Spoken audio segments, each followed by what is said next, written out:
इकडून चल बरं, गाडी घेऊन गेला असतं वर.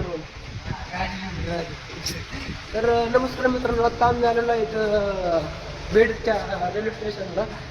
तर तुम्ही पाहू शकता हे किती मोठं बांधकाम आहे.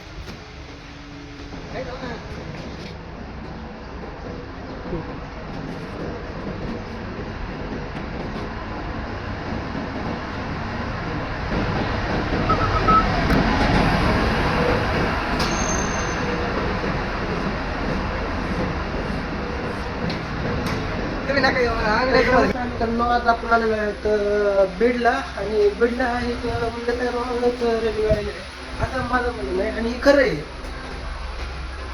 आणि खरंच बीडला मग तर रोज रेल्वे झालेली आहे. हे बघा, हे खूप खूप मोठी रेल्वे आहे ना. हे बघा, ही सिस्टीम खूप भारी आहे. आणि ह्याच्यामध्ये तुम्हाला काय वाटतं तुम्ही इकडे